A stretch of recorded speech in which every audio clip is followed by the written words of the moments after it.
Hi అండి, welcome to my channel Varalakshmi Mandadi vlogs. ఈరోజు Telangana special అయిన తలకాయ కూర ఎలా చేసుకోవాలో చూసేద్దామండి. చాలా సింపుల్గా టేస్టీగా ఉంటుంది. దీనికి కావాల్సిన పదార్థాలు తయారీ విధానం చూసేద్దామండి. ధనియాలు 2 స్పూన్లు, జీలకర్ర 1 స్పూను, 3 చెక్క, 3 యాలకులు, 1 స్టార్ అనాస్ తీసుకోవాలి. 2 టొమాటోలు, 2 ఆనియన్స్ పక్కన పెట్టుకోవాలి. తర్వాత ఒక గిన్నె తీసుకొని ముందుగా ధనియాలను వేసుకొని అందులో జీలకర్ర, చెక్క, ఇలాచి, స్టార్ అనాస్ పువ్వు వేసుకొని అవి ఫ్రై చేసుకోవాలి. పచ్చివాసన పోయేంత వరకు ఫ్రై చేసుకొని వాటిని కలుపుకుంటూ బాగా లో ఫ్లేమ్లో పెట్టుకొని బాగా పచ్చివాసన పోయేంత వరకు బాగా ఫ్రై చేసుకొని పక్కన పెట్టుకోవాలి. తర్వాత ఒక పప్పు కుక్కర్ తీసుకొని అందులో 2 స్పూన్ల ఆయిల్ వేసి అది హీట్ అయిన తర్వాత 2 బిర్యానీ ఆకు, 1 స్టార్ అనాస్ పువ్వు వేసుకొని అవి ఫ్రై చేసుకోవాలి. ఇంతలోపే మిక్సీ గిన్నె తీసుకొని అల్లం, టొమాటో, ఆనియన్స్, వెల్లుల్లి వేసుకొని దాన్ని మెత్తగా పేస్ట్ లాగా చేసుకొని పక్కన పెట్టుకోవాలి. తర్వాత ఇంతలోపు స్టార్ అనాస్ పువ్వు అన్నీ ఫ్రై అయిన తర్వాత పేస్ట్ చేసుకున్న పెట్టుకున్న అల్లం ఆనియన్ పేస్ట్ని వేసుకొని పచ్చివాసన పోయేంత వరకు బాగా ఫ్రై చేసుకోవాలి. దీన్ని పచ్చివాసన పోయేంత వరకు ఎంత బాగా ఫ్రై చేసుకుంటే అంత బాగుంటుంది కర్రీ. ఇంతలోపే కరివేపాకు 2 రెమ్మలు, ఒక 4 పచ్చిమిర్చిని సన్నగా చిలికలు చేసుకున్నవి వేసుకొని వాటిని కూడా ఆయిల్ పైకి తేలేంత వరకు బాగా ఫ్రై చేసుకోవాలి. తర్వాత అందులో ఒక 1/2 టేబుల్ స్పూన్ పసుపు కూడా వేసుకొని మరికొంచెంసేపు కలుపుకొని మగ్గనివ్వాలి. బాగా ఫ్రై చేసుకొని ఎంతసేపు మగ్గించుకుంటే అంత టేస్టీగా ఉంటుందండి కర్రీ. పచ్చి వాసన లేకుండా అందులో ముందుగా మనం ఇది బాగా వేగిన తర్వాత ముందుగా మనం కడిగి పెట్టుకున్న తలకాయ కూరను కూడా వేసుకోవాలి.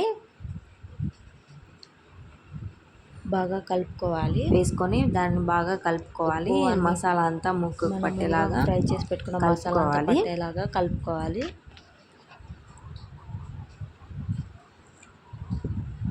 అలా కలుపుకొని ఒక 2 నిమిషాల పాటు మూత పెట్టుకొని బాగా మగ్గించుకోవాలి.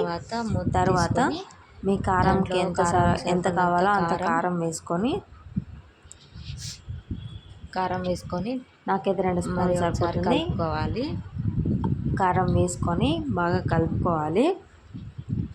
కలుపుకొని అందులో టేస్ట్కి సరిపడినంత ఉప్పు కూడా వేసుకొని మరి ఒకసారి కలుపుకొని బాగా కలుపుకొని ఒక 15 నిమిషాలు పెట్టుకొని బాగా మగ్గించుకోవాలి. ఒక 10 నిమిషాల పాటు లో ఫ్లేమ్లో పెట్టుకొని బాగా మగ్గనివ్వాలి. ఇంతలోపే మనం ముందుగా వేయించి పెట్టుకున్న ధనియాలన్నీ కూడా పౌడర్ లాగా చేసి పెట్టుకొని అందులో ఒక గడ్డ వెల్లుల్లిని కూడా వేసుకొని మెత్తగా పౌడర్ లాగా చేసి పక్కన పెట్టుకోవాలి. ఇంతలోపే ముక్క కూడా మగ్గింటుంది. ఉప్పు కారం అన్నీ పట్టుంటాయండి ముక్కకి. తర్వాత దాన్ని కలుపుకొని మనకి ఎన్ని కావాలో అన్ని వాటర్ వేసుకోవాలి. మన గ్రేవీకి తగ్గట్టు వాటర్ వేసుకొని దాన్ని మళ్ళీ ఒకసారి కలుపుకోవాలి. బాగా కలుపుకొని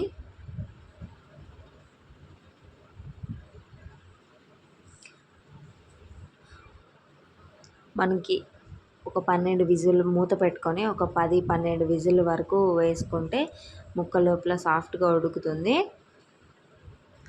తర్వాత విజిల్స్ అన్నీ అయిపోయిన తర్వాత తీసి చూసుకుంటే ముక్క మెత్తగా ఉడుకుంటుంది. తర్వాత మళ్ళీ ఒకసారి చూసుకొని కలుపుకొని ముందుగా మనం పౌడర్ చేసి పెట్టుకున్న ధనియాల పొడిని కూడా వేసుకొని తగినంత కొత్తిమీర తరుగును కూడా వేసుకొని కలుపుకొని ఒక 2-3 నిమిషాల పాటు ఆ వాటర్ ఇనికేంత వరకు కొంచెం ఉంచుకొని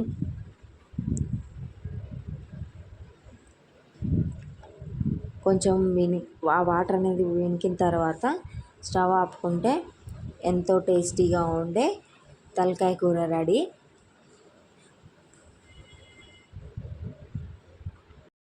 తలకాయ కూరని ఒక గిన్నెలోకి తీసుకొని సర్వ్ చేసుకుంటే ఎంతో టేస్టీగా ఉండే తలకాయ కూర ready. Please subscribe to my channel.